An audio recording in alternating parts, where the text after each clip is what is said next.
આના લીધે આવતો જ જમાનો હશે એ ફેફસાનો હશે. There are so many organs. હું દરેક લોકોને પૂછતો હોઉં છું. મારા પોડકાસ્ટનો પહેલો ક્વેશ્ચન આ જ હોય છે. અને આપણે પેશન્ટોને બહાર મોકલવા પડે જસ્ટ એક લંગ ટ્રાન્સપ્લાન્ટ નથી થતું એટલા માટે. ત્યારે એક ડ્રીમ 2021 એટલે 19 થી 21ની વચ્ચે થયું કે એવી હોસ્પિટલ બનાવી કે જ્યાં ફેફસાનું બધું જ હોય અને આપણે પેશન્ટોને બહાર મોકલવા પડે જસ્ટ એક લંગ ટ્રાન્સપ્લાન્ટ નથી થતું એટલા માટે. આઈસીયુની બારે યમરાજ બેઠા છે કે આને તો હું લઈ જ જઈશ. દર્દી અને યમરાજની વચ્ચે દીપક વિરડિયા શિલ્ડ લઈને ઊભા છે. તો આ કોન્ફિડન્સ આવે છે ક્યાંથી? હું તો કાઢી જ લઈશ આને. અમે જ્યારે ભણતા હતા ત્યારે એ પેશન્ટ વોર્ડનું છેલ્લું પેશન્ટ હોય, કારણ કે એનું કંઈ બચવાનો ચાન્સ જ નથી, એટલે એક્સપાયર થવાનું. પણ ઇકમો લગાવ્યા પછી ઓલમોસ્ટ 50 to 60% લોકો બચી જાય. પેશન્ટનું ઓલમોસ્ટ હાર્ટ બંધ થઈ ગયું હોય, 4 થી 5 કલાક સુધી હાર્ટ હોય જ નહીં, ખાલી ઇકમો ઉપર જીવતું હોય, એ પેશન્ટ ચાલતું જાય ત્યારે જે તમને સેટિસ્ફેક્શન મળે એ એક અલગ લેવલનું. પહેલાં જ્યારે વેન્ટિલેટર આવ્યું ત્યારે લોકો એવું જાણતા હતા કે વેન્ટિલેટર પર મૂક્યું એટલે પેશન્ટ મરી જશે. કન્વેન્શનલ ટ્રીટમેન્ટમાં બચવાના નહોતા, એ બચી ગયા. એટલે 125 ફેમિલી બચી ગઈ. તમારો heart healthy, kidney healthy, liver healthy, but તમે જે પોલ્યુટેડ એટમોસ્ફિયરમાં જીવી રહ્યા છો એના લીધે તમને કોઈક દિવસ તો રુદ્રાક્ષ ચેસ્ટ ક્લિનિકની યાદ આવશે. ડેફિનેટલી.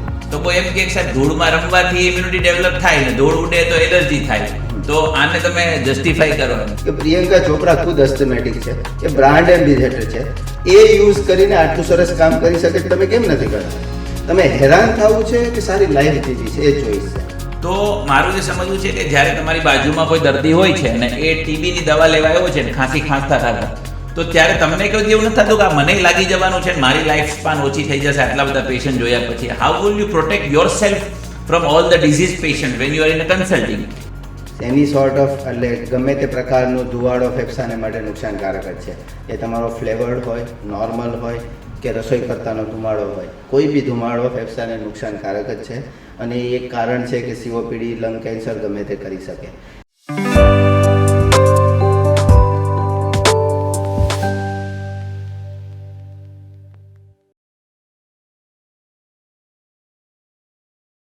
ડ્રીમ ચાઇલ્ડ ગર્ભ સંસ્કાર પ્રેઝન્ટ વીએમએ પોડકાસ્ટ સિરીઝમાં આપ સૌનું હાર્દિક સ્વાગત છે. હર હંમેશ આપ સૌને જાણ થાય એ રીતના અમે એક ફિનોમિનલ સ્પીકર જે પોતાની પ્રેક્ટિસની અંદર એક લેવલ અપ કામ કરી રહ્યા હોય એવા પાન ઇન્ડિયા અને સુરત અને સાઉથ ગુજરાતના ફેમસ ડૉક્ટર્સને આપણે પ્રેઝન્ટ કરતા હોઈએ છીએ. આજે it's a proud honour and privilege moment for me that I am Dr. Nimesh Ramolia, President Varachar Road Medical Association, presenting in front of you South Gujarat and Western Indiana one of the famous ફેફસાના રોગના નિષ્ણાંત એવા પલ્મોલોજિસ્ટ doctor Deepakbhai Viradiya આપણી વચ્ચે હાજર છે. Welcome to the show sir. Thank you Nimesh.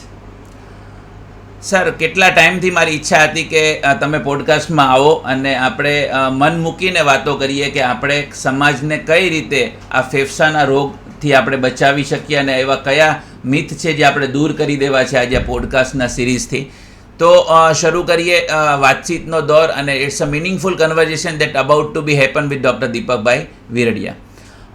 Sir, સૌપ્રથમ તો હું એ જાણવાની કોશિશ કરીશ કે મેં એવું સાંભળ્યું છે કે તમે રેન્કર હતા, એમ તમે બહુ જ્યારે સ્કૂલમાં હતા ને ત્યારે તમે રેન્કર હતા, તો આઈઆઈટી અને એવા બધા કોઈ ઇન્સ્ટિટ્યૂટમાં ના જતા, શું કામ MBBS? MBBS by chance, not by choice. તમે જેમ કીધું એમ મને બી આઈઆઈટી એને જ વધારે ઈચ્છા હતી અને એન્જિનિયરિંગ મારું એક ડ્રીમ હતું. પણ સમહાવ આમ તમે જુઓ તો ફેમિલી, સોશિયલ અવેરનેસ અને જે સોશિયલ સ્ટેટસ ડૉક્ટરનું હોય એવું એન્જિનિયરનું નથી હોતું. અને એ બધા જે આપણે સ્કૂલિંગ એજમાં જે કાંઈ વિચારો હોય અને ફાઇનલી ફેમિલીએ અને પેરેન્ટ્સે જે રાહ દેખાડ્યો એના ઉપર પછી મેં એમબીબીએસ લીધેલું હતું. હા, એમબીબીએસ તો જો કે આપણે આપણું ઇનિશિયલ સ્ટેપ્સ હોય છે, but there are so many organs. હું દરેક લોકોને પૂછતો હોઉં છું, મારા પોડકાસ્ટનો પહેલો ક્વેશ્ચન આ જ હોય છે કે there are so many vital organ in the body and finally you have selected the lungs. Why lungs? એમ તમે જુઓ તો આવતો યુગ લંગનો છે. જે બધા કે હાર્ટ, બ્રેઇન, પણ તમે જે જોઈ રહ્યા છો કોવિડ પછી, સ્પેસિફિકલી કોવિડ પછી કે જે ફેફસાના ડૉક્ટરોની જરૂરિયાત વધી રહી છે, જે એર પોલ્યુશન થઈ રહ્યું છે, યંગસ્ટરોમાં જે વેપિંગની મિસ આદતો થઈ રહી છે, આના લીધે આવતો જ જમાનો હશે એ ફેફસાનો હશે. તો એટલીસ્ટ મારી ઈચ્છા એવી છે કે આવતા વર્ષોમાં હું એટલીસ્ટ સમાજને એટલું કરી આપું કે આ બધી જે તકલીફો છે એનાથી જેટલો બને એટલો છુટકારો મળાવી શકું. તો મને એવું લાગે છે કે તમે જે ડ્રીમ વિચાર્યું છે કે ભાઈ મારે સમાજને એક લંગ સ્પેશિયાલિસ્ટ રિલેટેડ પોતાની સેવા આપવી છે સ્ટેટ ઓફ આર્ટ, અને એવું કંઈ જ ના હોવું જોઈએ લંગની અંદર કે જે આપણી પ્રિમાઇસીસમાં પોસિબલ ના હોય, અને એટલા માટે જ તમે યુનિવર્સલ હોસ્પિટલનો ડ્રાફ્ટ આખો બનાવ્યો છે કે આ state of art lung unit બની શકે, જે આપણે લંગ ટ્રાન્સપ્લાન્ટ સુધી જઈ શકીએ, જે અત્યારે નીડ થઈ ગઈ છે. But first and foremost I would like to say કે દીપકભાઈ વીરડિયા જે સમાજમાં અત્યારે પ્રતિષ્ઠિત ફેફસાના રોગના નિષ્ણાત અને લંગ કેર સ્પેશિયાલિસ્ટ તરીકે જે તમે ખ્યાતિ લીધી છે, તો આ પાછલા 22 વર્ષનું ડેડિકેશન કહેવાય. 20-22 વર્ષથી તમે પ્રેક્ટિસમાં છો. તો ઇનિશિયલી ડૉક્ટર દીપક વીરડિયાએ ક્લિનિક સ્ટાર્ટ કર્યું હતું, નાનું અમથું રુદ્રાક્ષ ચેસ્ટ ક્લિનિક, કે જ્યાં એલર્જીના અને નાના મોટા ફેફસાના રોગના નિષ્ણાત તરીકે તમે બેઠા. અને અત્યારે તો 20 વર્ષ પહેલાંના દીપક વીરડિયામાં અને અત્યારે ફેમસ ડૉક્ટર દીપક વીરડિયા, ઇકમો સ્પેશિયાલિસ્ટ ડૉક્ટર વીરડિયામાં શું ફરક છે સર અત્યારે? જ્યારે સ્ટાર્ટ કર્યું હતું ત્યારે ઘણી બધી લિમિટેશનો હતી. પહેલી ફાઇનાન્શિયલ લિમિટેશન, બીજું આપને કોઈ જાણતું ના હોય સિટીમાં, અને તમે જાણો છો એમ હું કતારગામના બેકગ્રાઉન્ડમાંથી આવું છું, એટલે સિટી આખામાં ફેમસ થવું એ ટાઈમે ઘણું મુશ્કેલ હતું. એટલે ઘણી બધી હર્ડલ્સ હતા. પણ ઇનિશિયલ ફેઝમાં એક તો નક્કી હતું કે આપણે કંઈક અલગ તો કરવું જ છે એમ, એટલે કઈ બી રીતે પણ અલગ તો કરવું છે. એટલે શરૂઆત જેમ બધા જ કરે એમ નાના નાના સેટઅપ, બધા લોકોને ભેગા કરીને નાના નાના હોસ્પિટલો ચાલુ કર્યા. પણ સ્પેસિફિકલી ટર્નઆઉટ ત્યારે થયું કે જ્યારે કોવિડમાં ઓલમોસ્ટ સમજો ની 17થી 18 પેશન્ટો જે મારા અંડર ઇકમોમાં હતા, એને સમહાઉ એ લોકોને આઉટ ઓફ ગુજરાત મોકલવા પડ્યા લંગ ટ્રાન્સપ્લાન્ટ માટે. ત્યારે એવું લાગ્યું કે ના, સુરત આવડું મોટું સિટી, ગુજરાતમાં આપણે આટલું મોટું આર્થિક હબ કહેવાય, અને આપણે પેશન્ટોને બહાર મોકલવા પડે જસ્ટ એક લંગ ટ્રાન્સપ્લાન્ટ નથી થતું એટલા માટે. ત્યારે એક ડ્રીમ 2021 એટલે 19થી 21ની વચ્ચે થયું કે એવી હોસ્પિટલ બનાવીએ કે જ્યાં ફેફસાનું બધું જ હોય. ઓકે. એન્ડ ફોર્ચ્યુનેટલી કે એ ડ્રીમ ઓલમોસ્ટ નિયરલી કમ્પ્લીટ થઈ ગયું છે. યુનિવર્સલ હોસ્પિટલમાં આજે દુનિયાના જેટલા ઇન્સ્ટ્રુમેન્ટ છે એ બધું જ છે. Lung transplant almost last month જ આપને કિડની ટ્રાન્સપ્લાન્ટની પરમિશન મળી ગઈ છે. Receive the news. હા, એટલે હવે next step is lung transplant હોય. ગ્રેજ્યુઅલી જેમ આપણે કિડની ટ્રાન્સપ્લાન્ટ ફિનિશ કરીએ એટલે લંગ ટ્રાન્સપ્લાન્ટની પરમિશન મળે. આપણી પાસે બધી જ સુવિધાઓ અવેલેબલ છે, જસ્ટ પરમિશન માટે આપણે વેઇટ કરીએ છીએ. એટલે એક મોટું ડ્રીમ પૂરું થશે કે આપણે એ કહી શકશું કે અમારે ત્યાં આવ્યા પછી ફેફસા માટે બીજે ક્યાંય જવું પડશે નહીં.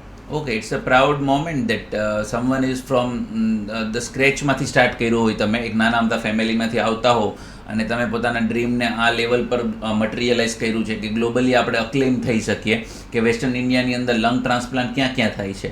તો one of the pioneer institute under your guidance કે ડૉક્ટર દીપક વીરડિયાની ટીમ લંગ ટ્રાન્સપ્લાન્ટ કરી આપે છે. This is the reason that અમે આ પોડકાસ્ટની અંદર એવા જ ફિનોમિનલ સ્પીકર્સને લાવીએ છીએ કે જે એક એવા ડ્રીમ વિઝન સાથે રોજ પ્રેક્ટિસ કરે છે કે તે સમાજને કંઈક નવું અર્પણ કરી શકે. સર, બીજું વાત જાણવાની એ હતી કે ઓકે, લંગ સ્પેશિયાલિસ્ટ થઈ ગયા કે લોકોને એમ લાગે છે કે ઇન્હેલર આપતા ડૉક્ટર હશે અથવા તો COPD અથવા તો બ્રોન્કેક્ટેસિસ રિલીવ કરતા હશે, પણ મારે આજે આ પોડકાસ્ટના માધ્યમથી સોસાયટીને કહેવું છે કે ઇકમોના પાયનિયર કહી શકાય. સુરતમાં જ્યારે ઇકમો ફેસિલિટી શરૂ થઈ કે એક્સ્ટ્રા કોર્પોરિયલ મેમ્બ્રેલ, જે આપણે એક અલગ જ વેન્ટિલેટરથી પણ ઉપરની એક સારવાર કહી શકાય, જ્યારે દર્દી જીવન અને મરણ વચ્ચે ઝોલા ખાતો હોય ત્યારે એક ટીમ ICUની અંદર એન્ટર થાય છે. તો એ ટીમ વન ઓફ ધ ખાસ અને પ્રોપરલી ટ્રેન્ડ ટીમ જો કોઈ પાસે હોય તો એ ડૉક્ટર દીપકભાઈ વીરડિયાની ટીમ છે.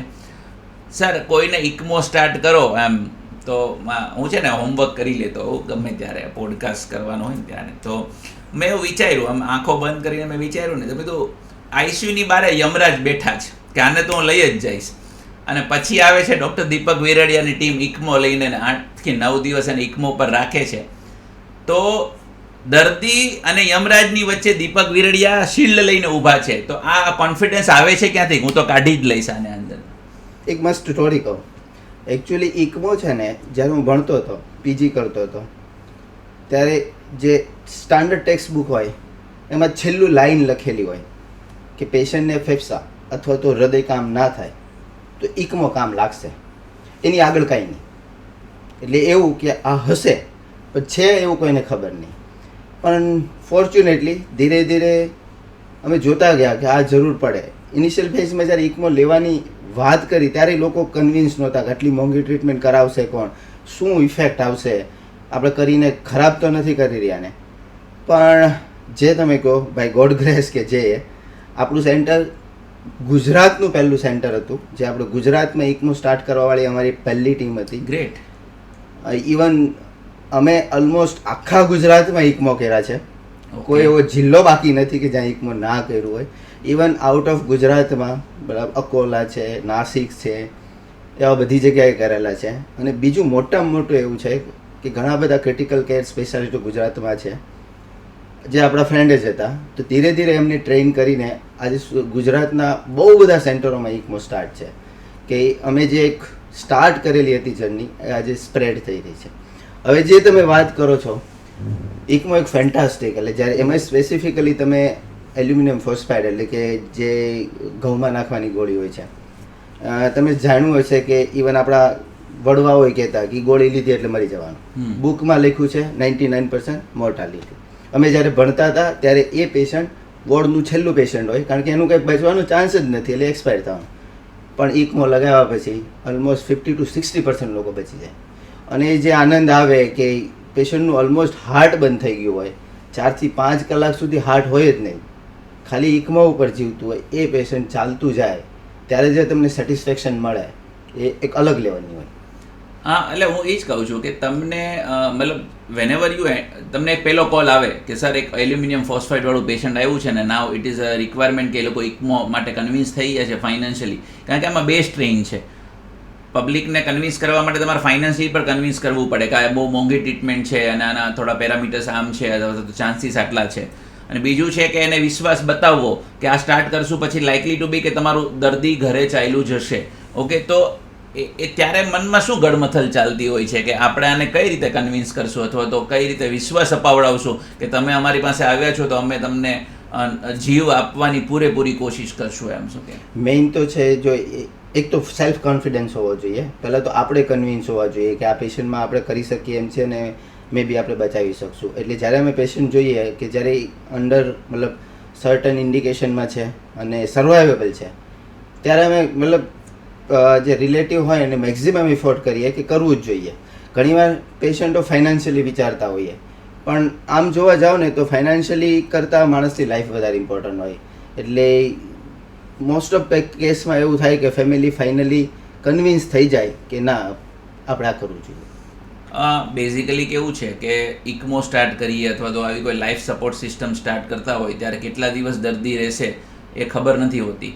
તો આજે છે ને આ પોડકાસ્ટના માધ્યમથી આપણે સોસાયટીને સૌથી પહેલાં તો એક મિથ દૂર ક્લિયર કરી દઈએ કે આ કેટલી મોંઘી સારવાર છે, કેટલી અસરકારક સારવાર છે. Please something tell much more better about the ECMO, કે આપણે આજે કેવું છે કે ભાઈ ઇકમો કરીને એક સારવાર છે, એ આટલી ઇફેક્ટિવ હોય છે અને કેટલી વાર સુધીમાં ઇકમો સ્ટાર્ટ કરીએ તો જીવ બચવાના ચાન્સ વધી જતા હોય છે. પ્લીઝ ટેલ અસ.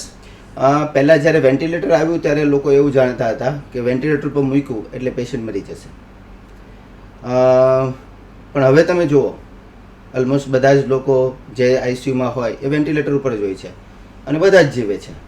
એવી જ રીતે જ્યારે ઇકમોની સ્ટાર્ટ થાય ત્યારે લોકોને એવો બીક હોય છે કે આટલી ખર્ચાળ ટ્રીટમેન્ટ છે અને સર્વાઈવલના ચાન્સ બહુ નથી. પણ તમે જુઓ લાઈફ કેટલી બચે છે. આજ સુધીમાં અમારે પ્રાઉડ છે કે આખા ઇન્ડિયામાં જોવા જઈએ તો ઓલમોસ્ટ 250 કરતાં વધારે ઇકમો કર્યા છે અને આપણું ઇન્ટરનેશનલ જનરલમાં એનું પબ્લિકેશન છે. ઓકે.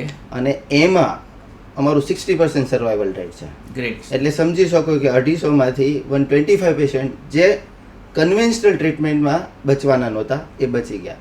એટલે 125 ફેમિલી બચી ગઈ. એટલે ઇકમોમાં સ્પેસિફિકલી જ્યારે એલ્યુમિનિયમ ફોસ્ફાઇડ હોય તે પહેલાં 6 કલાકમાં જો ઇકમો સ્ટાર્ટ કરવામાં આવે તો ફેન્ટાસ્ટિક રિઝલ્ટ આવે. એટલે ઓલમોસ્ટ તમારો સર્વાઈવલ રેટ 80% સુધી હોય.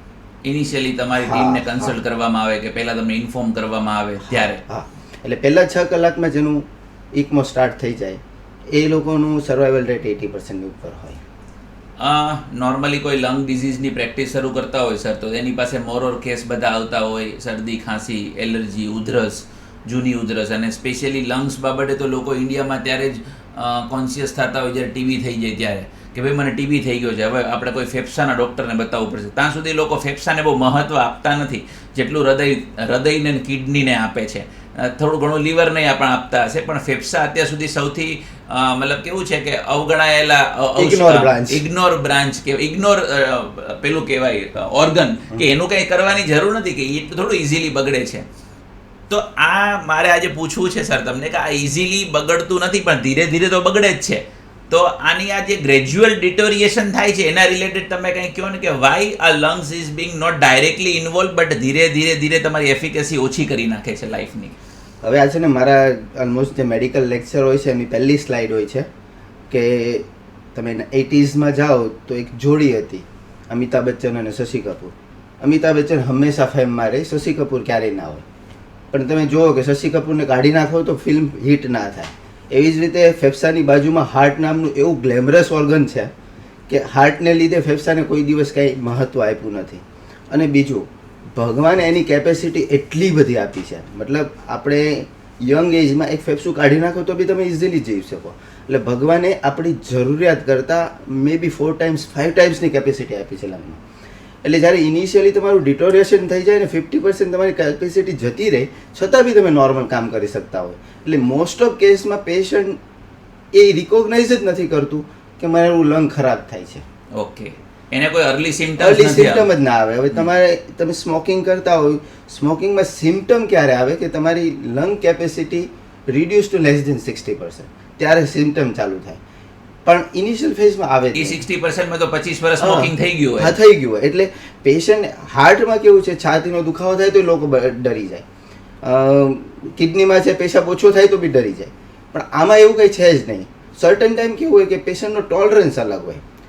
જેમ કે હું પહેલાં 10 કિલોમીટર ચાલતો હતો, હવે હું 5 કિલોમીટર ઉપર આવી ગયો, પણ કે શું કે હજી તો હું ચાલુ જ છું. એવું નથી કે મેં ઓછું થઈ ગયું. એટલે એ જે ટોલરન્સ છે ને એ ધીરે ધીરે ઘટતો જાય, પણ પેશન્ટ ક્યારેય રિકોગ્નાઇઝ ના કરે. એટલે લંગ ભગવાને બહુ મોટું લંગ આપ્યું છે, આપણી જરૂરિયાત કરતાં બહુ મોટું આપ્યું છે. એટલે આપણે ઘણું બધું ખરાબ કરી નાખીએ છીએ, ત્યાં સુધી ખબર જ નથી પડતી. અને એના લીધે લંગના પ્રોબ્લેમ બહુ જ કોમન હોવા છતાં લેટ ડાયગ્નોસિસ થાય. ઓકે, હવે નોર્મલ તમે ડૉક્ટર, કોઈ બી ડૉક્ટર એટલે જનરલ પ્રેક્ટિશનર, ફિઝિશિયન, કોઈની પ્રેક્ટિસ જો તો 50% પેશન્ટ ફેફસા ના જ હોય. તમે જોઈ લેજો, શરદી ખાંસીથી લઈ શ્વાસથી 50% પેશન્ટ ફેફસાના રિલેટેડ પ્રોબ્લેમ ના હોય. પણ છે એવું કે એ કોમનમાં ગણાઈ જાય. હવે ઘણાને લંગ કેન્સર થઈ જાય. તમે લંગ કેન્સર એવી બીમારી છે કે યુઝ્યુઅલી 90% કેસમાં સ્ટેજ 4માં ડાયગ્નોઝ થાય. કેમ? કારણ કે ઇનિશિયલ ફેઝમાં આપણે ધ્યાન જ નથી આપતા.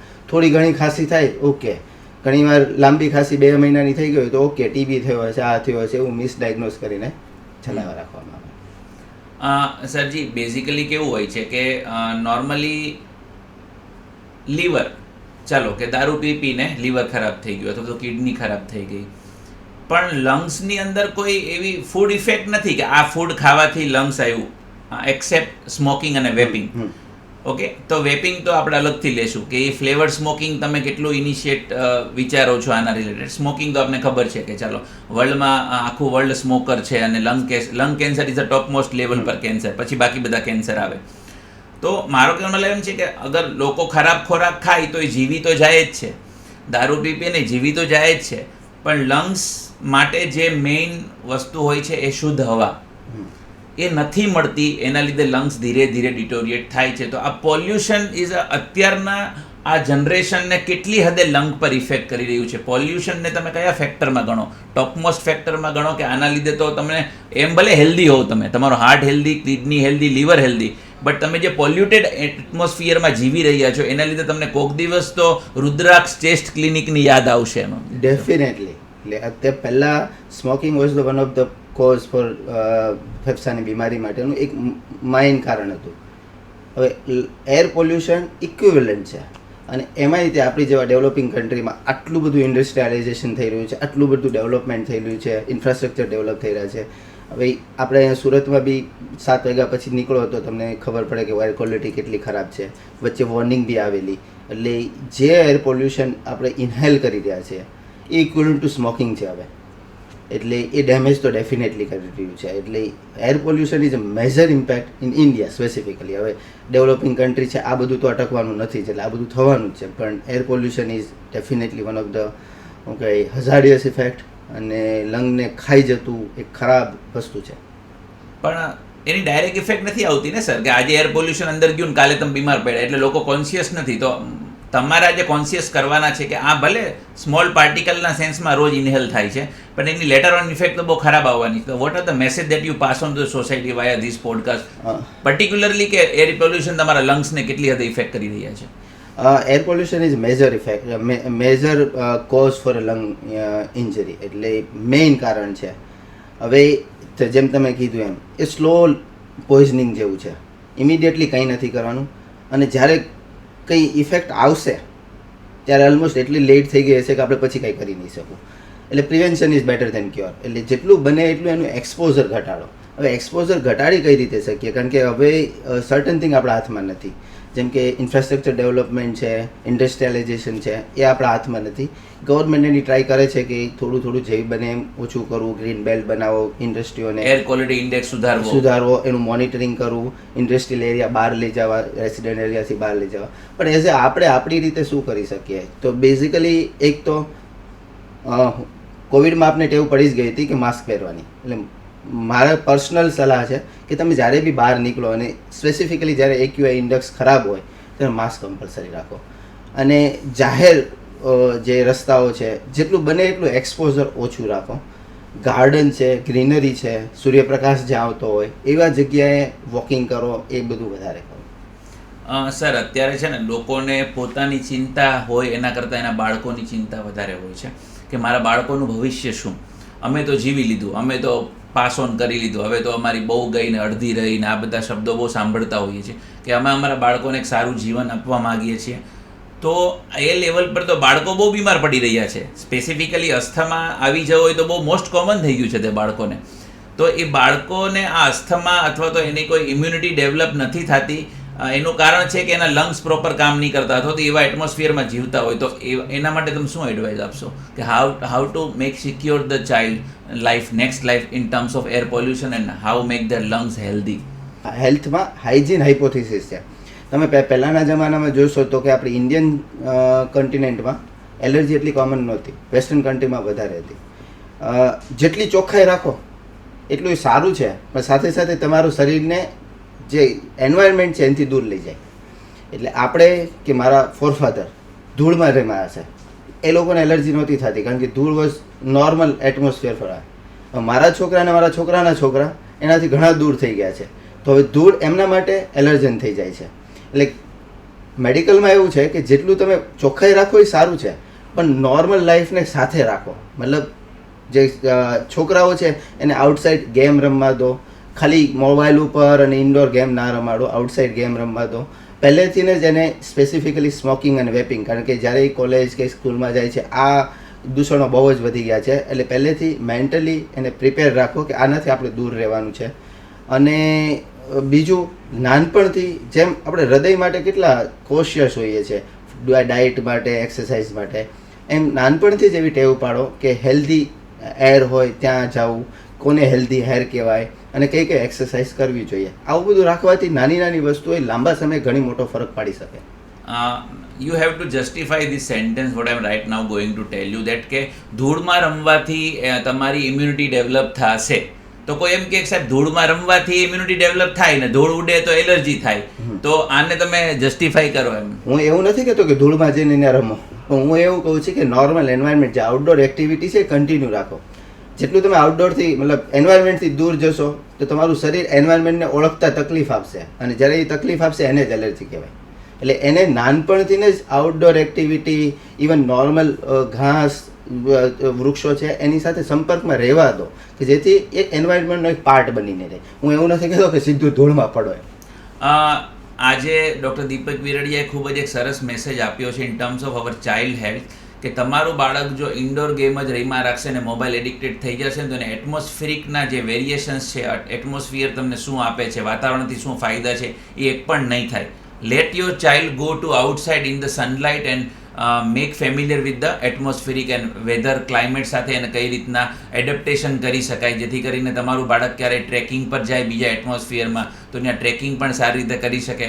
અથવા તો તમે ફરવા જાઓ છો બીજા કોઈ રિજનની અંદર, બીજા કોઈ ટાઈમ ઝોનની અંદર, ત્યારે પણ તમારું બોડી એડેપ્ટિવ હોવું જોઈએ કે તમે તમારા વેકેશન પણ સારી જગ્યાએ કરી શકો, માણી શકો. એમ શું ઘણી વખત ઘણા કે મને તો અસ્થમા છે એટલે હું લેહ લદ્દાખ નહીં જઈ શકું, એટલે લેહ લદ્દાખ જે ઇન્ડિયાનું બેસ્ટ બ્યુટીફુલ જગ્યા છે એ તો એના જીવનમાં જશે જ નહીં, કે મારે તો ઇન્હેલર સિવાય કંઈ સહારો નથી. ઇન્હેલર પરથી વાત યાદ આવી સર, કે લોકો એમ કહે છે ના ના ના એ ના લેવાય, તો એનાથી ડિપેન્ડન્સી આવી જશે. તો આ મિથને તમારે આજે દૂર કરવાનું છે. ઇન્હેલર કેટલું લાઈફ સેવિંગ છે અને એ ડિપેન્ડન્સી ઉપર છે કે શું હોવું જોઈએ? ડિપેન્ડન્સી કરતાં હું એક સિમ્પલ ભાષામાં કહું કે જરૂરિયાત અને મિસયુઝ એ બે અલગ વસ્તુ છે. રોટલી ખાવી એ તમારી જરૂરિયાત છે, તો પછી એવું કહેવાય ને કે રોટલીની મને ડિપેન્ડન્સી થઈ ગઈ, પણ એ તમારી શરીરની જરૂરિયાત છે. એવી જ રીતે ઇન્હેલર એ તમારી શરીરની જરૂરિયાત છે.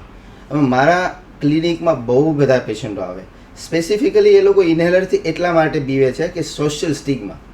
તમે ઇન્હેલર લો છો, તમે ઇન્હેલર લો છો, પંપ મારો છો, તમે તો બહુ ખરાબ થઈ ગયું, તમારું શરીર તો બહુ ખરાબ.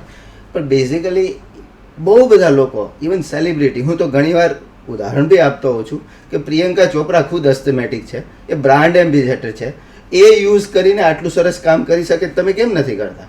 તમે હેરાન થવું છે કે સારી લાઈફ જીવી છે, એ ચોઈસ છે. બીજું, ઇન્હેલર બહુ જ સેફ, એટલે જે દુનિયામાં જેટલી દવાઓ છે, ઇવન ઇન્ક્લુડિંગ પેરાસિટામોલ, એમાં સૌથી સેફ હોય ને તો ઇન્હેલર છે. ઓકે. બીજું, અસ્થમાની મેઇન ટ્રીટમેન્ટ જ બ્રોન્કો ડાયલેટર અને સ્ટીરોઇડ છે. હવે તમે મોઢેથી લેશો તો એ દવા જઠરમાં જશે, કિડનીમાં જશે ને પછી ફેફસામાં આવશે, એટલે તમારે જે જરૂરિયાત છે એની 10 ગણી વધારે દવા આપવી પડશે. જ્યારે ઇન્હેલર એનાથી 10 ગણી ઓછી દવાથી એ જ ઇફેક્ટ કરી શકે અને સીધું ફેફસામાં જાય. એટલે ઇન્હેલર વેરી સેફ, બધા જ કહે છે. તમે પ્રિયંકા ચોપરાના જૂના એડવર્ટાઇઝમેન્ટ જુઓ તો એમાં બી છે, અત્યારે આયુષ્માન ખુરાના છે, બધા સેલિબ્રિટી જે લોકો અસ્થમાથી પીડિત છે એ બધા જ ઇન્હેલરની સલાહ આપે છે. અને હું ખુદ કહું છું inhaler is the safest drug. પણ ઘણા લોકો એમ કહેતા હોય છે ને કે ઇન્હેલર ઇન્ટરનેશનલી ટ્રાવેલ કરવામાં નથી લઈ જવા દેતા, એટલે અમને તકલીફ પડે છે, અને મલ્ટી કન્ટ્રી ટ્રાવેલ કરવામાં કે એરપોર્ટ પર કાઢી લે છે, અને આવા બધા મિથ બહુ આટા મારે છે વોટ્સએપ યુનિવર્સિટીમાં, ઇન્સ્ટાગ્રામની અંદર. હા, એ એક મને એવું લાગે કે કોઈ બી, જેમ તમે કીધું એમ, આ વોટ્સએપ યુનિવર્સિટીમાં જે કાંઈ છાપેલું હોય એ બધું તથ્ય હોતું નથી. આજ સુધી કોઈ પેશન્ટે કમ્પ્લેન મને નથી કરી કે મને એરપોર્ટ ઉપરથી કાઢી લીધું. એટલે એવો કોઈ નિયમ જ નથી કે એરપોર્ટ ઉપર એ સિક્યુરિટીમાં ક્લિયર ના થાય. Is a part of your health અને ટ્રીટમેન્ટ પ્રોટોકોલ. ઇન્હેલર સાથે specifically when you are prescribing steroids, some of the drugs that are not banned હોય છે ને એ નથી લઈ જવા દેતા આગળ, એવું કંઈ? નહીં, એ પ્રિસ્ક્રિપ્શન સાથે લઈ જાઓ તો વાંધો નથી આવતો. હા, તમે એથ્લેટ છો, મતલબ એવી કોઈ કોમ્પિટિટિવ એક્ઝામમાં જાઓ છો કે જ્યાં આ સ્પેસિફિક ડ્રગ બાન છે, તો અલ્ટરનેટિવ ડ્રગ હોય છે. એવું નથી કે સ્ટીરોઇડ રિલેટેડ જ ઇન્હેલર હોય છે. બ્રોન્કો ડાયલેટર, ઘણા બધા ડ્રગ છે કે જેના ઇન્હેલર લઈ શકો છો તમે. સર, કોવિડ પછી છે ને આખા વર્લ્ડના ડાયનામિક્સ ચેન્જ થઈ ગયા છે અને બધાની પ્રેક્ટિસે ચેન્જ થઈ ગઈ છે, અને કોવિડ પછી લંગ્સની પ્રેક્ટિસના બહુ મોટા રેવોલ્યુશન આવી ગયા છે. કોવિડ પહેલાં પણ તમે બહુ ડાય હાર્ડ પ્રેક્ટિસ કરી છે, ડિઝીઝ પ્રેક્ટિસ કહેવાય છે, ને બ્રોન્કિએક્ટેસિસ, ફેફસાના રોગો, દમ, ખાંસી, અસ્થમા જે આપણે શુદ્ધ ભાષામાં કહેતા હોઈએ. તો મારું એ સમજવું છે કે જ્યારે તમારી બાજુમાં કોઈ દર્દી હોય છે અને એ ટીબીની દવા લેવા આવ્યો છે ને ખાંસી ખાંસતા, તો ત્યારે તમને કોઈ એવું નથી થતું કે આ મને લાગી જવાનું છે ને મારી લાઈફ સ્પાન ઓછી થઈ જશે આટલા બધા પેશન્ટ જોયા પછી? How will you protect your self from all the disease patient van you are in a consulting?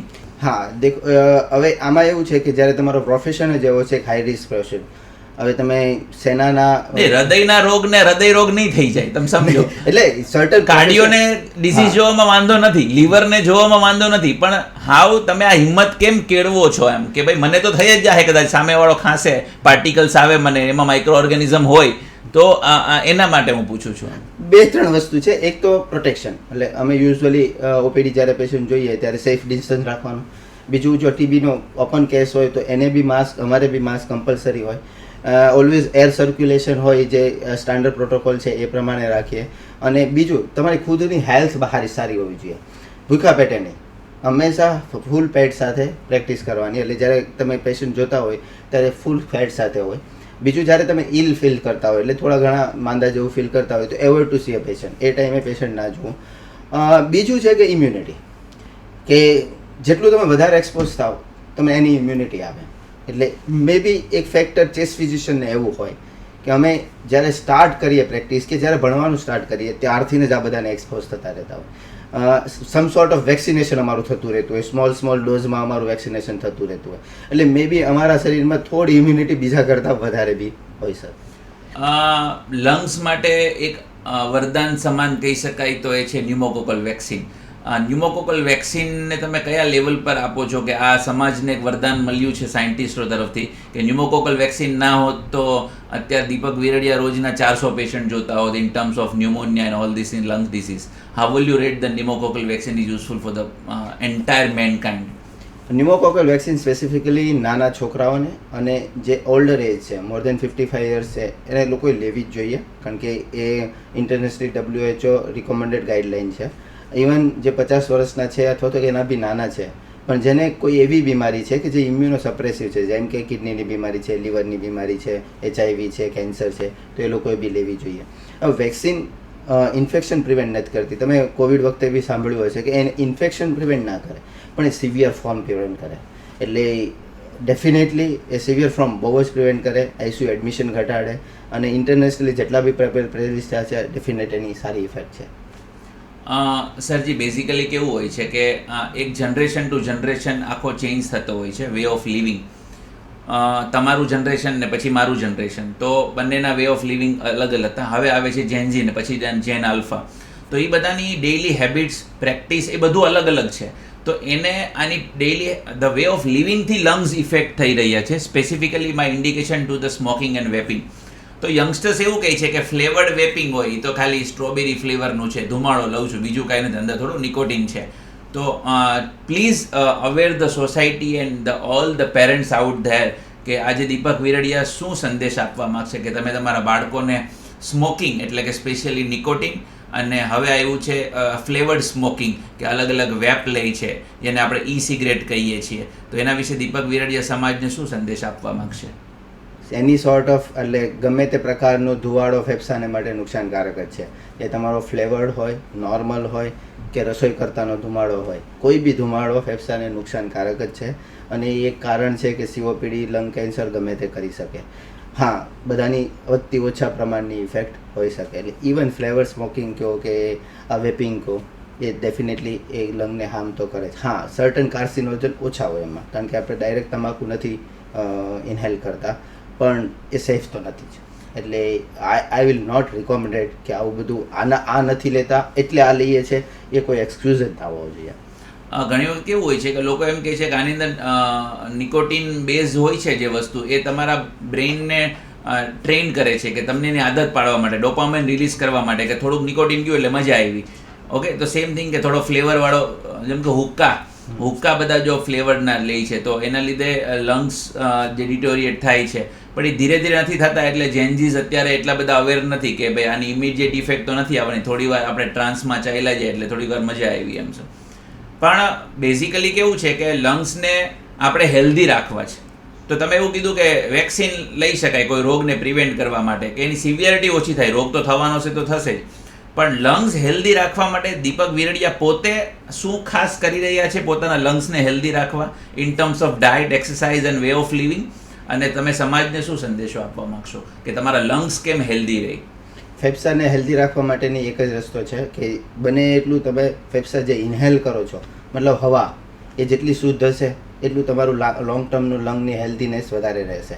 જેટલા તમે ધુમાડો છે, કોઈ બી સોર્ટ ઓફ ધુમાડો, મેં તમને કીધું ઇન્ડોર પોલ્યુશન હોય, આઉટડોર પોલ્યુશન હોય કે તમે આર્ટિફિશિયલી એડિક્ટેડ હો, જેમ કે તમે કીધું એમ વેપિંગ છે, સ્મોકિંગ છે, કોઈ બી તરફનો ધુમાડો ઓછો જાય એ તમારું એક પ્રાઇમ ગોલ હોવો જોઈએ. બીજું તો જે રૂટીનમાં એક્સરસાઇઝ, મતલબ તમે જેટલી એક્સરસાઇઝ કરો તમારી લંગ કેપેસિટી ઇમ્પ્રૂવ થશે, તમારું હેલ્થ સારું રહેશે, ઓલ ઓવર બધા ઓર્ગન સારા થશે, એની સાથે લંગ બી સારું થશે. ડાયટમાં કોઈ સ્પેસિફિકેશન નથી, પણ high protein diet is always good for hour health.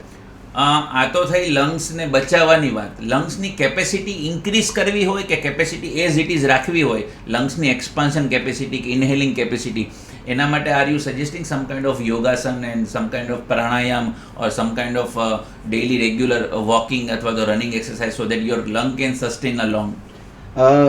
લંગની capacity એક ફિક્સ હોય છે, આપણે કેટલી વાપરીએ છીએ એની ઉપર ડિપેન્ડ્સ કરે. જેટલી વધારે વાપરો એટલું વધારે એ ટાઇટ્રેટ થઈ શકે. એટલે તમે કીધું એમ જેમ યોગા, એક્સરસાઇઝ, કોઈ બી સોર્ટ ઓફ એટલીસ્ટ સવારમાં અડધો કલાકથી પોણો કલાક સુધી કોઈ બી હેલ્ધી એક્સરસાઇઝ કરો તો એ લંગને સારું જ કરશે. નોર્મલી કેવું હોય છે સર કે કોઈ પણ એક પ્રેક્ટિશનરની ઈચ્છા હોય છે કે હું ફેમસ થાઉં, તો એ ફેમ પાછળ એ લોકો ઘણી મહેનત કરતા હોય છે અને મેં તમને મહેનત કરતા જોયા છે. You are the inspiration of some of the young doctors like me કે 22 વર્ષના ડેડિકેશન સુધી એક જ પ્રકારની પ્રેક્ટિસ કેમ કરવી. તો અત્યારે દીપક વિરડિયાને થેન્ક યુ કેટલું સારું લાગે છે જ્યારે પેશન્ટ કોઈ 20 દિવસ 22 દિવસ તમારી હોસ્પિટલમાં રોકાઈને જાય કે thank you so much sir કે તમે આવડી મોટી હોસ્પિટલ યુનિવર્સલ બનાવીને જેમાં અમે 22 દિવસ સારવાર લીધી તમારા અંડર અને તમારી ટીમને તમે ટ્રેન કરી છે, તો થેન્ક યુ સો મચ કે તમે અમારું જીવન બચાવી લીધું, કે અમારો પરિવાર વિખાતો બચાવી લીધો. આ વાક્ય દીપક વિરડિયાને કેટલી એનર્જી આપે છે?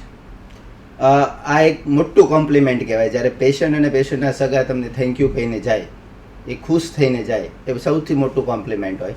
અને કોઈ બી, એટલે હું નહીં, કોઈ બી ડૉક્ટર જ્યારે પ્રેક્ટિસ ચાલુ કરે, નોટ ચાલુ કરે પણ જ્યારથી કોલેજમાં એડમિશન લે, એક સપનું હોય કે આપણે પેશન્ટોને સારા કરીએ અને પેશન્ટો આપણને થેન્ક યુ કહીને જાય. એટલે એ ડેફિનેટલી બહુ મોટું કોમ્પ્લિમેન્ટ કહેવાય. અને એ જ વસ્તુ છે કે તમને આગળ વધવાની મદદ કરે. નટ થેન્ક યુ પણ ઘણીવાર કોમ્પ્લિમેન્ટ અથવા તો કંઈ ક્રિટિક્સ છે તમને આગળ જવાની પ્રેરણા આપે.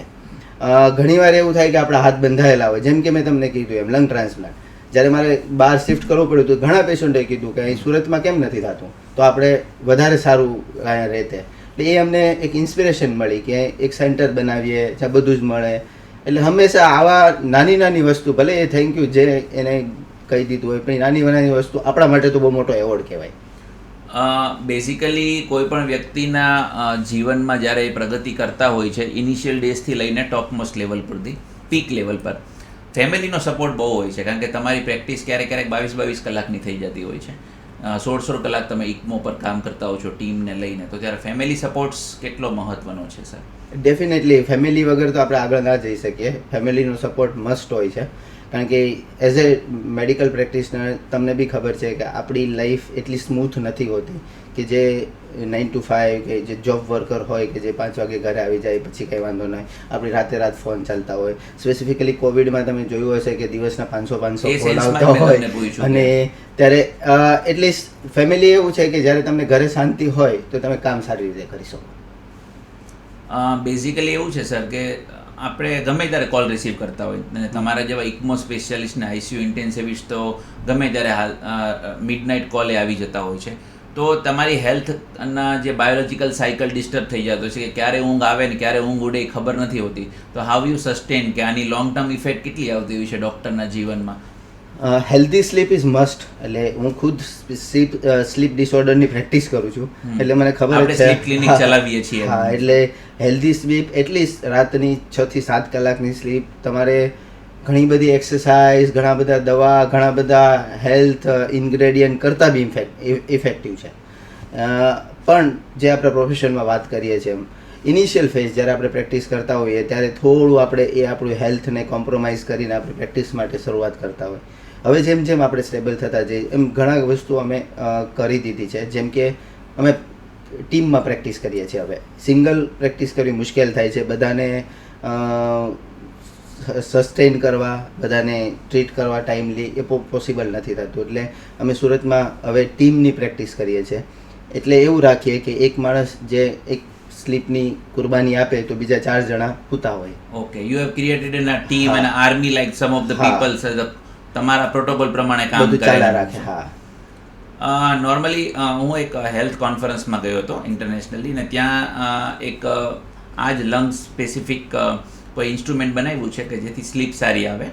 તો ત્યાં લખેલું હતું sleep is a medicine. Sleep is a medicine. It's a big sentence. પહેલાં એવું હતું લાફ્ટર ઇઝ અ મેડિસિન, એવું હાલતું હતું બુકની અંદર. એમ મોટિવેશનલ સ્પીકર બોલી દેતા હોય કે લાફ્ટર ઇઝ અ મેડિસિન, પણ હવે છે કે sleep is a medicine. the way you take a good sleep, your immunity will increase, your immune system will reverse થશે અને તમને સારા વ્યક્તિ તરીકે જગાડશે. Sleep is a medicine. તો એવા ઘણા બધા ઇન્સ્ટ્રુમેન્ટ્સ આવ્યા છે અને last data that I gone through કે ભારતની અંદર સ્નોરિંગ, નસકોરા બોલાવવા એ બહુ મોટી બીમારી છે અને ઘરે ઘરે છે અને આને લોકો બીમારી તરીકે લેતા જ નથી અને એને લીધે એની સ્લીપ સારી નથી, એને લીધે બીમાર પડી રહ્યા છે, એના ઓક્સિજન લેવલ અપડાઉન થઈ રહ્યા છે ડ્યુરિંગ નાઇટ ટાઈમ. તો આજે દીપક વિરડિયા શું અવેર આપશે કે નસકોરા એ બીમારી છે, એને તમે એક ડૉક્ટર પાસે જઈ શકો ને એને ટ્રીટ કરાવી શકો, કારણ કે માત્ર ને માત્ર રુદ્રાક્ષ ચેસ્ટ ક્લિનિક એ ટીબીનું દવાખાનું નથી. ત્યાં એલર્જી, અસ્થમા, ટીબીની સાથે સ્લીપ સ્ટડી, તમારા સ્લીપની પેટર્ન અને તમારા બોડીનું ઓક્સિજન રિલેશન કઈ રીતના મેન્ટેન થઈ શકે એના પણ સારવાર આપી રહ્યા છે. ડૉક્ટર દીપક વિરડિયા, સ્નોરિંગ વિશે શું કહેવા માગશે? સ્નોરિંગ છે ને આપણા જનરેશનમાં કે આપણા કોમ્યુનિટીમાં એવું છે કે સ્નોરિંગ is a healthy thing, wealthy thing, કે તમે સ્નોર કરો છો મતલબ તમે બહુ બિંદાસ છો અને બિંદાસ છો, ખાધે પીધે સુખી છો. પણ એ બીમારીનું લક્ષણ છે. હવે સ્નોરિંગ કરતો હોય, દિવસે ઝોકા ખાતો હોય એને સ્લીપ એપનિયા કહેવાય. અને આ બી રોગ એવો છે કે ધીરે ધીરે થાય, કે આજે સ્નોરિંગ થયું ને આજે રોગ નથી થતો. એટલે એના ફેમિલીને પૂછો ને તેને કોઈ દિવસ કમ્પ્લેન ના હોય, પેશન્ટને તો ક્યારેય કોઈ કમ્પ્લેન ના હોય. જાજાભાગના પેશન્ટ મારા એના સ્પાઉસ લઈને આવે, મતલબ એના વાઈફ કે હસબન્ડ એને લઈને આવે કે આ બહુ સ્નોરિંગ કરે છે અને દિવસે ઝોકા જયા રાખે છે, બેઠો હોય છે ને સૂઈ જાય છે. એને સ્લીપ એપનિયાની બીમારી કહેવાય. અને નિમેશ, તું માનીશ નહીં, એ બીમારી એવી છે કે તમે ફેમસ નામ સાંભળ્યા છે, રાકેશ ઝુનઝુનવાલા, પપ્પી લહેરી, સતીશ કૌશિક, બધાના cause of death sleep apnea હતા અને બધાને ખબર હતી સ્લીપ એપનિયા છે, પણ કોઈ ઓલું જે સ્લીપ એપનું મશીન લેતું જ નહોતું, અફોર્ડ કરી શકતા છતાં બી નહીં, કારણ કોઈને લેવું નથી, કારણ કે લાઈફસ્ટાઈલ ચેન્જ નથી કરી. પણ અત્યાર સુધીમાં આપણી મતલબ ગર્વ છે કે સુરતમાં સ્લીપની પ્રેક્ટિસ ઇનિશિયલ ફેઝમાં બહુ ઓછા લોકોએ ચાલુ કરી હતી, એમાંનો એક હું હતો. Great sir. અને અત્યાર સુધીમાં લગભગ 5,000 થી 7,000 પેશન્ટોની સ્લીપ સ્ટડી કરી છે. બધા જ મશીન લેવા ના પાડે, પણ આજ સુધીમાં જેને મશીન આપ્યું છે એ પેશન્ટ પાછું ક્યારેય કમ્પ્લેન કરવા નથી આવ્યું. અને સૌથી મોટી વસ્તુ કે જે સ્લીપ એપની આ ડાયગ્નોઝ થાય અને તમે મશીન સ્લીપ એપનું પ્રિસ્ક્રાઇબ કરો અને અઠવાડિયા પછી એ પેશન્ટને મળવાનું. ઘણા ડૉક્ટરોય પેશન્ટ છે મારા, ફેન્ટાસ્ટિક, એનો મતલબ એનો આન્સર એવો હોય, ફેન્ટાસ્ટિક, આવી ઊંઘ તો મેં કોઈ કરી જ નથી.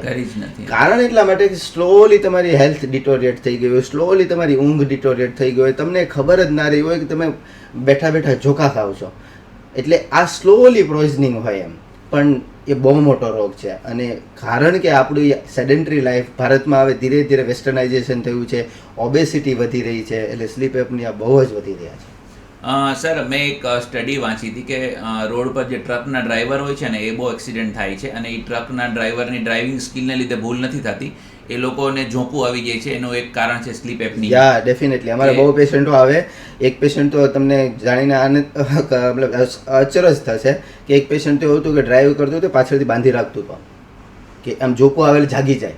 એ પેશન્ટ એકવાર એક્સિડન્ટ કર્યું, એ ન્યુરોલોજિસ્ટ પાસે ગયું, પછી ખબર પડી કે સ્લીપ એપનિયા છે એની મારી પાસે આવ્યું. મતલબ આ એટલી ઇગ્નોર્ડ બીમારી છે કે હજી સુધી એની કોઈ સમાજમાં વાત જ નથી કરતું કે ભાઈ તું નસકોરા લે છો ને તો હવે 4-wheeler નહીં ચલાવી શકે અને તારા લાઈફને થ્રેટનિંગ પણ છે.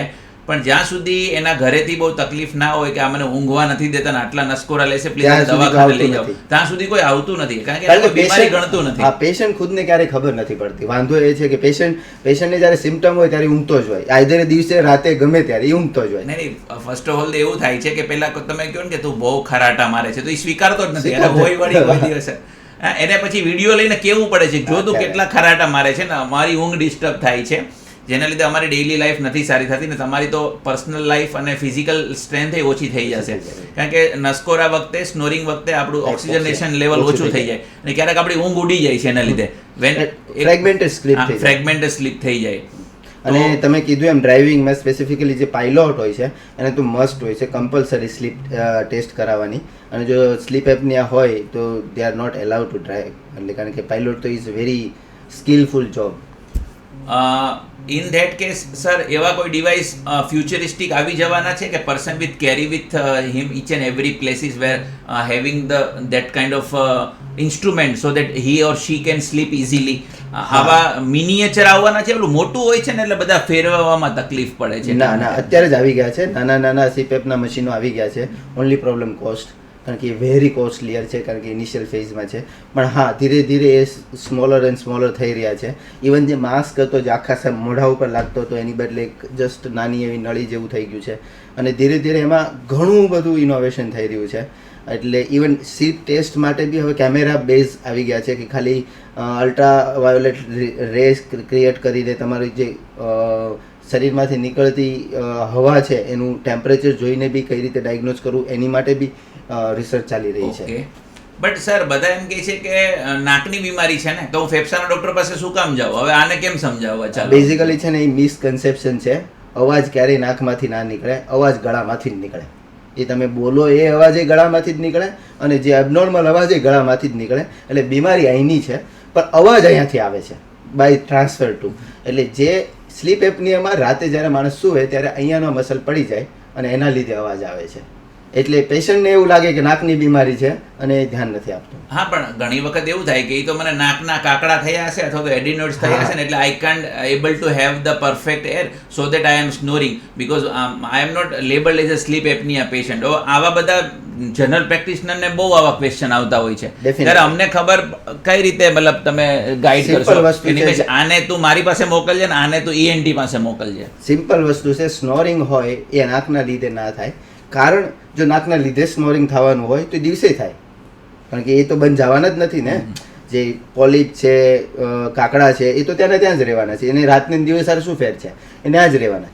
સ્નોરિંગ થાય છે ધેટ્સ મીન્સ કે ડાયનામિક છે, કે રાતમાં ક્યાંક એવું થાય છે કે જેના લીધે અવાજ આવે છે. અને રાતમાં એ થાય કે આ મસલ વીક થવાથી જે શ્વાસની નળીનો ડાયામીટર છે એ નાનો થાય એટલે અવાજ કરે. સર તમે છે ને 22 વર્ષથી પ્રેક્ટિસ કરો છો. પહેલાં તમે પોતાના અવેરનેસ, પોતાના મતલબ સર્વાઈવલ માટે પ્રેક્ટિસ શરૂ કરી કે હું થોડા પૈસા કમાવું, પછી મોટું ક્લિનિક કરવું, મોટી હોસ્પિટલ કરવું. હવે તમે એક મિશન પર આવી ગયા છો કે મારે સમાજને ફેફસા રિલેટેડ એકદમ અવેર કરવો છે કે જેથી નાનામાં નાની બાબતમાં લોકો કોન્શિયસ થાય. તો અત્યારે દીપક વેરડિયા કયા સ્ટેપ્સ ફોલો કરી રહ્યા છે કે to make aware of society regarding each and every disease that connected to the lung? કે ભાઈ આવું કાંઈ હશે ત્યારે દીપક વેરડિયાનું ક્યાંક ને ક્યાંક તો ક્યાંક ને ક્યાંક હશે જ એમ.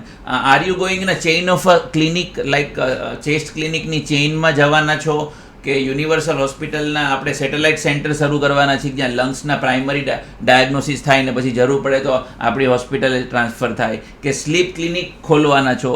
હવેની જર્ની 2035માં હું પાછો પોડકાસ્ટ કરું તમારી સાથે તો હું પાન ઇન્ડિયા લેવલ પર ગ્લોબલ સ્પીકર સાથે વાત કરતો હોઈશ. હા, ડેફિનેટલી. એટલે ડ્રીમ તો એવું જ છે કે અત્યારે જેમ કીધું એમ પહેલું ડ્રીમ હતું કે સેટઅપ બનાવવું કે જ્યાં બધું જ હોય. અને નેક્સ્ટ ડ્રીમ એટલે કે કારણ કે પર્સન પાસે બી પહોંચવું પડશે, આપણે કોમ્યુનિટી પાસે પહોંચવું પડશે. યુનિવર્સલ હોસ્પિટલ એ સુરતના એક જગ્યા ઉપર સ્થિર છે. પેશન્ટને ત્યાં આવવું, કઈ રીતે આવવું, કોને આવવું જોઈએ, એની માટે વી આર પ્લાનિંગ કે ઇવન એવું બી વિચારી રહ્યા છીએ કે જનરલ પ્રેક્ટિશનર છે એમની હેલ્પ લઈએ, એમની સાથે કોઈ એવું કોઓર્ડિનેટ કરીએ કે જે આ સર્ટન પેશન્ટો છે એ અહીંયા નહીં ત્યાં ટ્રીટ થશે. તમે જો NHS national health system in UK એમાં એવું છે કે જે જનરલ પ્રેક્ટિશનર કરે છે એ કરે જ છે. એને જ્યારે એવું લાગે કે આ મારા હાથનું નથી, અહીંયાથી અહીંયા જવું જોઈએ તો એ ત્યાં મોકલે. એટલે નેક્સ્ટ જે વિઝન છે એવું છે કે સેટેલાઇટ સેન્ટરો પણ ખાલી યુનિવર્સલના નહીં પણ બધા જે અત્યારે પ્રેક્ટિશનિંગ છે એની સાથે મળીને આપણે એવા સેન્ટરો બનાવીએ કે જે અર્લી રિકોગ્નાઇઝ કરે. જેમ તમે કીધું, તમે જેમ શરૂઆતમાં કીધું એમ શરૂઆતમાં જ્યારે મેં પ્રેક્ટિસ ચાલુ કરી તો ટીબીનો ડૉક્ટર જ કહેવાતો, ટીબી સિવાય કાંઈ નહીં, ટીબી સિવાય કાંઈ નહીં એમ. પણ હવે ધીરે ધીરે હવે ઘણા અમે ઇવન યુનિવર્સલમાં ઘણા મોડર્ન ઇન્સ્ટ્રુમેન્ટ બી છે, જે ઇબસ છે, થોરેકોસ્કોપી છે. અત્યારે ફિઝિશિયનોને ઘણાને બી નથી ખબર હોતી, તો અમે ધીરે ધીરે એ અવેરનેસ ક્રિએટ કરીએ છીએ કે આ પેશન્ટો ત્યાં જવા જોઈએ. હવે એક મોટામાં મોટી વસ્તુ છે કે આપણે ત્યાં એવું છે કે કોઈ બી રોગ ડાયગ્નોસ ના થાય એટલે એ ટીબી. ઓકે, તમે ઘણામાં જોઈ લેજો કે જ્યારે તમને કોઈ ડાયગ્નોસિસ ના મળે તો એ ટીબી છે એવું કરીને ટીબી દવા ચાલુ કરો. પણ હવે આપણે એ સ્ટેજમાં છીએ કે આપણે ડાયગ્નોસ મળવાની બધા જ ઇન્સ્ટ્રુમેન્ટ આપણી પાસે અવેલેબલ છે.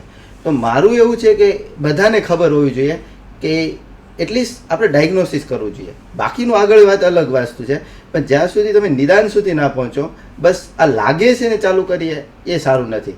એટલા માટે જે આપણું વિઝન છે એ એવું છે કે આ બધું જે નોલેજ અહીંયા પડ્યું છે એ બધામાં વહેંચાવવું જોઈએ અને બધા એના પાર્ટ હોવા જોઈએ.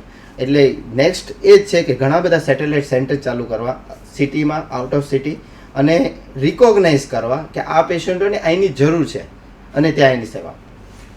નોર્મલી કેવું હોય છે કે જ્યારે વિઝન મોટું થઈ જાય ને તો આપણે એને ગ્લોબલ કનેક્ટિવિટીમાં નાખી દેતા હોઈએ છીએ.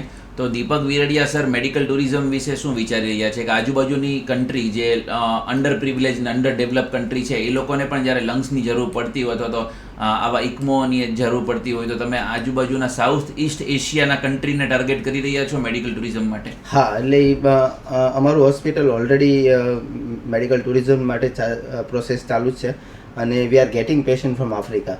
પહેલું અમારું સેન્ટર આફ્રિકાના ઘાના અને કેન્યામાં છે જ, એટલે ત્યાં અમારા માણસો બી છે અને ત્યાં રેફરલ સેન્ટર છે, એટલે જે પ્લાન સર્જરીઓ હોય જ્યાં ત્યાં નથી થતી એ ઓલરેડી યુનિવર્સલમાં થાય જ છે. અને સ્પેસિફિકલી હાર્ટ સર્જરીને એને હમણાં જ વન ઓફ ધ ઘાનાનો કોઈ મિનિસ્ટર લેવલનો માણસ હતું, એમનું જ હાર્ટ સર્જરી હમણાં યુનિવર્સલમાં થઈ છે. એટલે African country our first target. બીજું આપણા આજુબાજુના જે કંઈ શ્રીલંકા, નેપાળ, ભૂતાન, મ્યાનમાર, અફઘાનિસ્તાન, હા, અને even like Indian who are residing in like America, Canada, ત્યાં ઘણી બધી, જેમ સિમ્પલ વસ્તુ કહું કે સ્લીપ સ્ટડી છે આપણે ત્યાં લેસ દેન 10,000માં થઈ જાય છે, એ જ ત્યાં $1,000 થાય છે. $1,000 થાય. એટલે આવું જવું એને સસ્તું પડે, બરાબર ને? મશીનને બધું કોસ્ટ ગણે તો આવું જવું સસ્તું પડે. એટલે ઘણા પેશન્ટો અમે મળે કે જે જાન્યુઆરી અને ડિસેમ્બરમાં મળે, આ સ્લીપ સ્ટડીના છે, પ્લાન સર્જરીના છે, કારણ કે આપણા એનઆરઆઈઓ એ ટાઈમે અહીંયા આવતા હોય છે અને ઘણા બધા એપોઇન્ટમેન્ટો પહેલેથી બુક હોય છે. સર, લાઈફના એક સ્ટેજ પર છે ને પૈસા મહત્વના નથી હોતા કોઈ પણ ડૉક્ટર માટે, એવું મેં જોયું છે. તો એ સમાજ માટે કંઈક કરવાની ભાવના સાથે રોજ સવારે ઉઠીને પ્રેક્ટિસ કરવા જતા હોય છે. તો દીપક વિરડિયા સમાજના દરેક તબક્કાના લોકો સુધી લંગ્સની સારવાર પહોંચાડી શકે એવી કોસ્ટ ઇફેક્ટિવ સારવાર માટે તમારા નેક્સ્ટ સ્ટેપ શું હશે બધા? પહેલી વસ્તુ તો એ છે કે જે પહેલું મારું જે એઇમ છે એ કે જે ફેફસાને ઇગ્નોર અવયવ ગણવામાં આવે છે, ઓર્ગન ગણવામાં આવે છે, એને તમે ધ્યાન આપો. કારણ કે હોસ્પિટલમાં એક્સપાયર થતો કોઈ બી દર્દી હોય, એના કોઝ ઓફ ડેથમાં છેલ્લું તો ફેફસા જ હોય. હા, કે શ્વાસ બંધ થઈ ગયો અને દર્દી ફેફસા જ હોય. એટલે અમે ઘણીવાર બીજા ડૉક્ટરને બી, અમારા કલીગને બી કહેતા હોય કે વાય અમે, એટલે અમે જ હશું છેલ્લે, કે જે પેશન્ટને છેલ્લે ટેકલ તો અમે જ કરતા હશું, છેલ્લે વેન્ટિલેટર ઉપર જે કંઈ અમે જ કરતા હોય. એટલે જે પબ્લિક, જનરલ પબ્લિક જે ફેફસાને ઇગ્નોર કરે છે, એટલીસ્ટ રેગ્યુલર ચેકઅપ રાખે. મેં કીધું એમ, જ્યારે 60-70% લંગ ડેમેજ થઈ જાય ત્યારે આપણને ખબર પડવાની છે. તો આફ્ટર સર્ટન એજ, લાઈક 40 કે 45 વર્ષ પછી પલ્મોનરી ફંક્શન ટેસ્ટ કરાવે, રૂટીન હેલ્થ ચેકઅપ કરાવે, એમાં પલ્મોનરી ફંક્શન ટેસ્ટ, ફેફસાની બીમારીના લક્ષણો જોઈ લે, એની ટેસ્ટો કરાવી લે, ઇવન હેલ્ધી લાઈફસ્ટાઈલ કરે. બધાથી મોટામાં મોટું પ્રિવેન્ટિવ હોય તો સ્મોકિંગ બંધ કરે. બસ એટલું કરે ને તો એ આપણી હાફ બીમારીઓ ઓછી થઈ જાય. તો તમે સરકારશ્રીને આદેશ દેવા માગશો કે જે સિગરેટ અત્યારે 10 કે 15 રૂપિયાની મળી રહી છે, 50 રૂપિયાની થઈ જાય તો કદાચ ઓછું થઈ જાય લોકોનું પીવાનું? હા, અને સરકાર ટ્રાય બી કરી રહી છે, કારણ કે સિગરેટ ઉપર ઓલરેડી બોક્સ ઉપર એ લોકો લગાવવા માંડ્યા. અને લાસ્ટ જે બજેટ હતું એમાં જે સિગરેટ ને એના છે એના ટેક્સ બી વધારી દીધા છે. એટલે ગ્રેજ્યુઅલી એ મે બી સરકાર બી મોંઘું થઈ જાય તો અમુક સમાજના તબક્કાના લોકો આઉટરીચ થઈ જાય, થતું બંધ થઈ જાય. કારણ કે તમે સમજો કે હુક્કો કેમ લોકલ લોકો નથી પીતા? કારણ કે મોંઘો છે. ઓકે, વેપ કેમ લોકલ લોકો સુધી નથી પહોંચ્યું? કારણ કે મોંઘું છે. તો તમે મોંઘું કરો તો સમાજનો એક તબક્કો એનાથી સીધો દૂર થઈ જાય, સીધો એમ શું થઈ શકે. તો સરકારશ્રીને આદેશ કરો ક્યારેક કે એઝ અ લંગ પ્રેક્ટિશનર અથવા તો તમારી જે પણ કાંઈ કોન્ક્લેવ થતી હોય અને તમે હેલ્થ મિનિસ્ટરો સાથે મળતા હો ત્યારે તમે કહી શકો કે ભાઈ અમે બીમારી સરખી તો કરી શકવાના છીએ, પણ ના થાય એના માટેના પ્રયત્નો જો સરકારશ્રી તરફથી કરવામાં આવે તો આપણું બર્ડન ઓછું થઈ જાય અને આપણે વધારે ને વધારે લોકો, જેમ કે આપણે વર્ષોથી ટીબી પ્રોગ્રામ ચલાવીએ છીએ ને, પણ ટીબી હજી ઇરાડિકેટ થયો જ નથી. એટલે કોઈના કોઈ લેવલ પર તો કાં તો અવેરનેસ, સરકાર ફ્રીમાં મેડિસિન આપે છે, પ્રોટીન પાવડરના ડબ્બા આપે છે, પૈસા પણ આપે છે દર્દીઓને, હા, તો પણ હજી આપણે સમાજના અમુક વર્ગના લોકોને ટીબીથી પીડિત થતા જોઈએ છીએ. બોન ટીબી છે, સ્પાઇન ટીબી છે, લિમ્ફેડિનાઇટિસ થાય છે, એવા પણ ઘણા બધા કેસીસ આવતા હોય છે તમારી પાસે. સરજી, આ લંગ પ્રેક્ટિસમાં મને ઘણી વખત એવું મતલબ થાય કે તમને 7 દિવસ કોઈ જમવા નહીં આપે ને તો તમે મરી નહીં જાઓ. તો તમને 7 મિનિટ કોઈ ગળું દબાવી દેશે ને હવા નહીં આપે ને તો તરત મરી જશો. એ લેવલનું મહત્વનું અવયવ છે, છતાં પણ એને અવગણવામાં આવે છે. તમે 7 મિનિટ કીધી, પણ ideally figure is 2 minute. Ideally figure in 2 minute. 2 minute તમે શ્વાસ ના લો તો તમે મરી જાઓ. હા, તો તમે વિચારો કે તમારા માટે ખોરાક મહત્વનો નથી, હા, એર કન્ઝ્યુમ કરવી મહત્વની છે. એ આપણે ખોરાકની ક્વોલિટી માટે એટલું બધું ધ્યાન આપીએ છીએ. ભેળસેળ પર બહુ ધ્યાન આપીએ, બધું જ કરીએ કે આ નહીં ખાવાનું, પેલું નહીં ખાવાનું, હું શું ખાવ.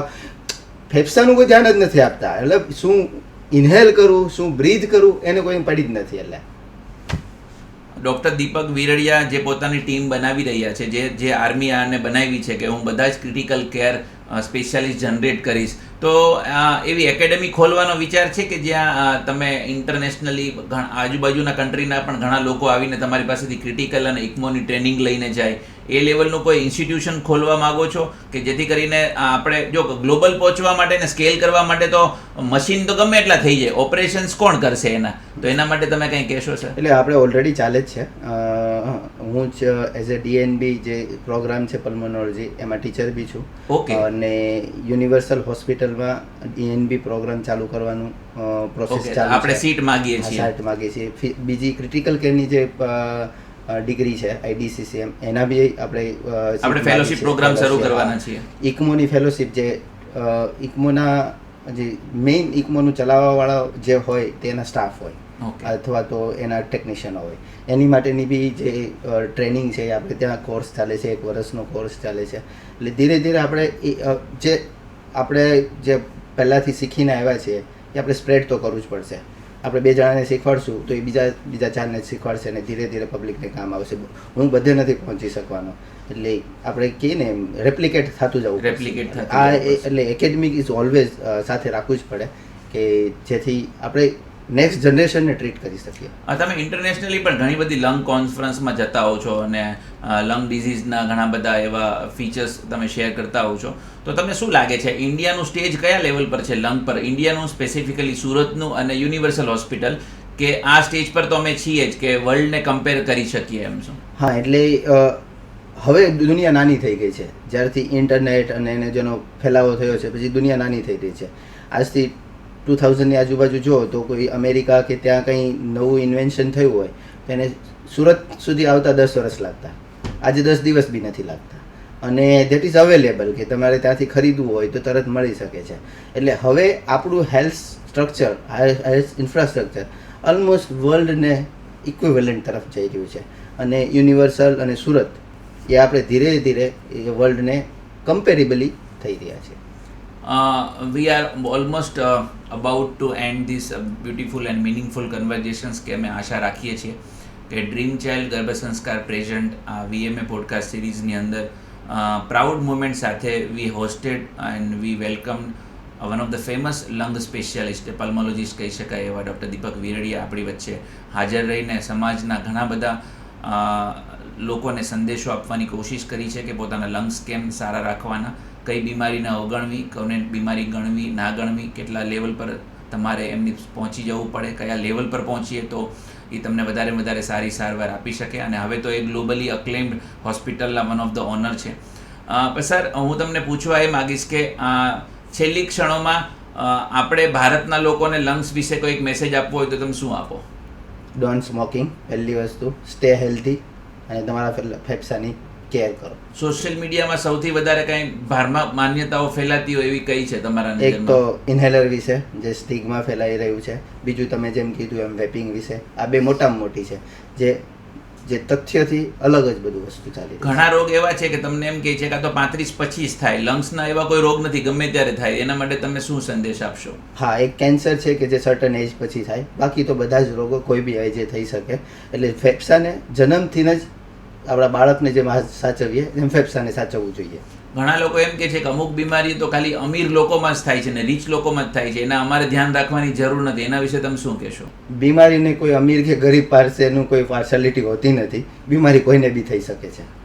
ફૂડ રિલેટેડ કોઈ એક ખાસ વસ્તુ અવોઇડ કરવી હોય કે આ તો લંગને ડેમેજ કરી જ દેશે, સ્મોકિંગ અને વેપિંગ સિવાય કોઈ એક ફૂડ અવોઇડ કરાવવું હોય તો તમે અત્યારે પબ્લિકને શું મેસેજ આપશો? એટલે ડાયરેક્ટલી ફેફસા સાથે કોઈ ફૂડની કોઈ લિંક હોતી નથી, પણ તીખા તળેલા અને ફાસ્ટ ફૂડ એ ધીરે ધીરે એસિડિટી કરે ને ઇનડાયરેક્ટલી લંગને હેમ્પર કરે. ઓબેસિટી અને લંગ ડિઝીઝ અને ઓબેસિટી અને સ્લીપ એપનિયા સાથે તમારું કોઈ કનેક્શન અત્યાર સુધીમાં તમને દેખાણું કે obese people are more prone to have the develop the lung disease and sleep apnoea?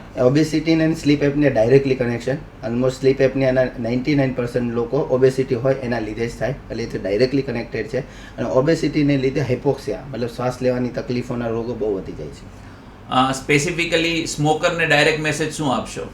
Don't smoke at any cost. Thank you so much sir, બહુ મજા આવી તમારી સાથે અને I hope that you feel comfortable to have the meaningful conversation in VMA podcast series. ફરી એક વખત હર હંમેશ અમે એક ફિનોમિનલ સ્પીકર રજૂ કરતા હોઈએ છીએ અને આપણે નેક્સ્ટ પોડકાસ્ટની અંદર આવા જ સ્ટોલવર્ટ અને ફિનોમિનલ સ્પીકર રજૂ કરશું. ત્યાં સુધી આપ સૌ આ પોડકાસ્ટ નિહાળો, સમાજને સંદેશો આપો અને આ પોડકાસ્ટ વધારે લોકો જોવે અને પોતાના ફેફસાને પૂરેપૂરું મહત્ત્વનું અવયવ અને ઓર્ગન ગણીને એનું ધ્યાન રાખે એવી આશા અને શુભેચ્છા સાથે ડ્રીમ ચાઇલ્ડ ગર્ભ સંસ્કાર પ્રેઝન્ટ VMA પોડકાસ્ટ સિરીઝ જોવા બદલ આપ સૌનો ખૂબ ખૂબ આભાર. Thank you so much. Thank you sir. Thank you Surat અને સાઉથ ગુજરાતની બધી જ જનતાને અને મારા પેશન્ટોને કે જેણે મને ઓપોર્ચ્યુનિટી આપી કે હું મારું કામ બતાવી શકું. ઇવન થેન્ક યુ ટુ મારા સ્ટાફ કે જે મારી સાથે હંમેશા હોય છે અને મારા ટીમ કલીગ મેમ્બરો કે જે બધા જ મને સપોર્ટિવ હોય છે. Thank you very much.